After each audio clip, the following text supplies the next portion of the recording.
$5 million is the down payment. You finance, 75%. So it's a $20 million property that you buy that's in an opportunity zone. You could use the cost seg on that to be able to write off all of that $5 million in the first year. And then you'd be able to roll that after 5 years into another property, also tax-free. So if you held it that long. So you'd probably be looking at either secondary or primary market for that. You're going to want to look at a property that probably has, a high occupancy rate that you could make some improvements to and raise the rents on. So you're probably not going to put the full $5 million in. Maybe you put $4 million in. You finance, so it's a $16 million property. You keep the other $1 million for renovations. Raise rents. Work with somebody to manage the property for you, like an Asset Living or another large provider that's out there that has pretty good economics on that. And that would be a way that you could navigate, that much on taxes in the same year.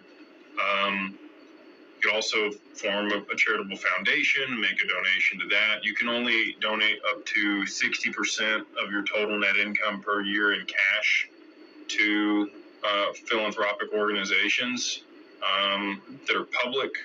Private foundation, you can only do 30% in cash. If it's an in-kind contribution, you can do 30% of your total income for the year in cash, 20% in kind.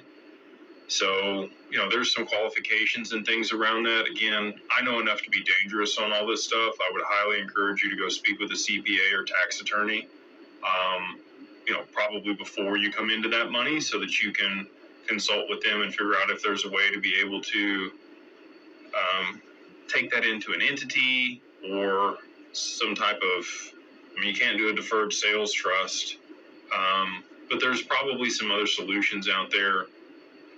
You could put it in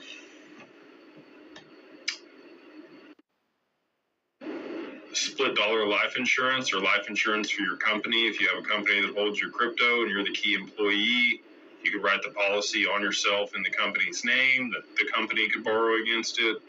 I don't know what your age is and how to underwrite that, but there's a way to be able to write at least a portion of that off if you structure it that way.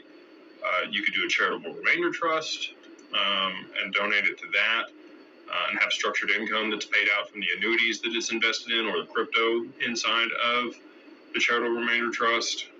You probably want to have some philanthropic organization that you want to donate that money to when you're, after you've passed.